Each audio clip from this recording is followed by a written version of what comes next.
صفحہ نمبر 137 اور 138، سیرت النبی جلد اول۔ سبجیکٹ ہے قریش کی مخالفت اور اس کے اسباب۔ ہمارا جو مین سبجیکٹ چل رہا ہے وہ چل رہا ہے آفتاب رسالت کا طلوع، اس کا ہیڈنگ ہے سرخی ہے۔ اردو زبان میں سرور عالم صلی اللہ علیہ وسلم کی سیرت پر جامع ترین کتاب سیرت النبی صلی اللہ علیہ وآلہ وسلم، علامہ شبلی نعمانی رحمۃ اللہ، علامہ سید سلیمان ندوی رحمۃ اللہ۔ اعوذ باللہ السمیع العلیم من الشیطان الرجیم، بسم اللہ الرحمن الرحیم۔ الحمد للہ رب العالمین والصلاة والسلام علی رسولہ محمد وعلی آلہ واصحابہ اجمعین۔ صفحہ نمبر 137، 137 اینڈ 138۔ قریش کی مخالفت اور اس کے اسباب۔ مکہ کی جو عزت تھی کعبہ کی وجہ سے تھی۔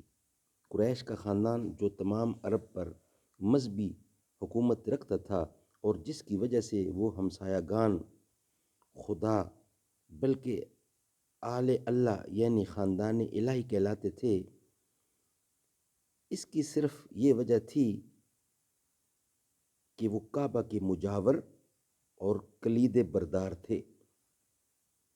اس تعلق سے قریش کا کاروبار زیادہ پھیلتا گیا، یہاں تک کہ متعدد محکمے اور بڑے بڑے مناصب یعنی منصب قائم کیے گئے، عہدے قائم کیے گئے، جن کی تفصیل یہ ہے۔ منصب کون کون سے؟ منصب ہے حجابہ، اس کی تفصیل یہ ہے کعبہ کی کلید برداری اور تولیت، اور کعبہ اور کس خاندان کو کون سا منصب حاصل ہوا یہ بھی ہم ڈیٹیل بتا رہے ہیں۔ حضرت صلی اللہ علیہ وسلم کے زمانہ میں کون لوگ ان مناصب پر فائز تھے؟ اس پر عثمان بن طلحہ فائز تھے۔ دوسرا منصب ہے عہدہ، یعنی یہ ہے رفادہ، غریب حجاب کی خیر گیری، اس کا کام یہ ہوتا تھا۔ خاندان نوفل کو یہ دیا گیا اور اس کو ہینڈل کیا، ہولڈ کیا حرس بن عامر نے۔ تیسرا عہدہ تھا سقایا، حجاج کے پانی پلانے کا انتظام اس کا ہوتا تھا، اور یہ ہاشم خاندان کو دیا گیا اور حضرت عباس اس کو ہینڈل کر رہے تھے۔ مشورہ جو ہے یہ تو انڈرسٹوڈ ہے کہ ایک دوسرے کو بتانا، اچھی بات بتانا۔ یہ خاندان اسد کو دیا گیا اور اس کو یزید بن ربیعۃ الاسود، یہ ان کے حوالے کیا گیا۔ نیا عہدہ ہے، چوتھے نمبر پہ عہدہ ہے دیات و مغارم، یہ خون بہا کا فیصلہ کرنا، یہ ان کی ڈیوٹی تھی، اور یہ خاندان امیہ کو دیا گیا اور اس کے ہینڈل کر رہے تھے حضرت ابوبکر صدیق رضی اللہ۔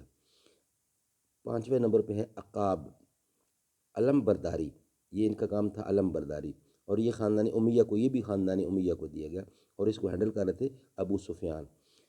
اس کے بعد اگلا ہے قبہ، یہ اس کا کام ہوتا تھا خیمہ و خرگاہ کا انتظام اور سواریوں کی افسری، اور یہ خاندان مخزوم کو دیا گیا۔ ولید بن مغیرہ اس کو ہینڈل کر رہے تھے، اس کو سپروائز کر رہے تھے۔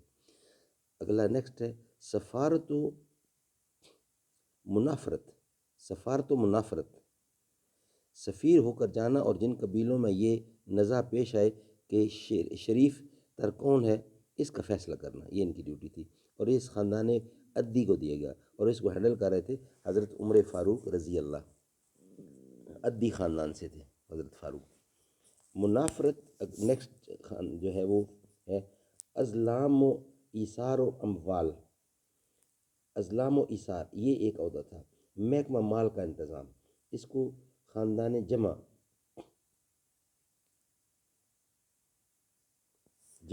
یعنی جو اس کی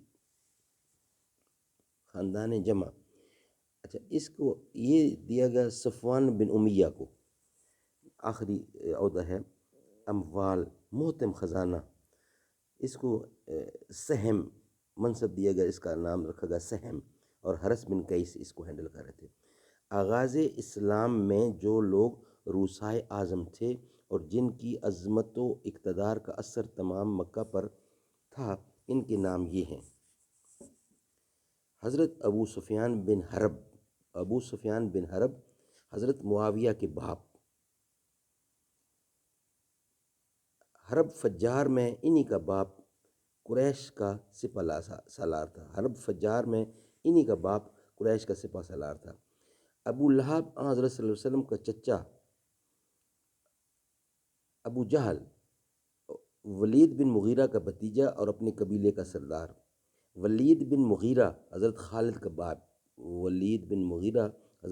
کے باپ قریش کا رئیس اعظم تھا۔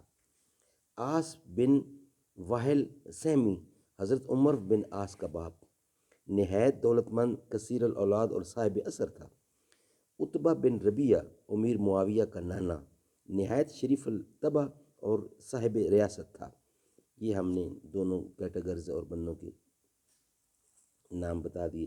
ان کے علاوہ اسود بن مطلب، اسود بن یغوث، نصر بن حرس بن کلدہ، احنس بن شریک ثقفی، ابی بن خلف، عقبہ بن ابی معیط صاحب اثر تسلیم کیے جاتے تھے۔ اس موقع پر یہ بھی یاد رکھنا چاہیے کہ خاندان ہاشم اور بنو امیہ برابر کے حریف تھے اور دونوں میں مدت سے رشک و رکابت چلی آ رہی تھی۔ انشاءاللہ اس کا بقیہ حصہ نیکسٹ ویلاگ میں بیان کیا جائے گا۔ صدق اللہ العلی العظیم۔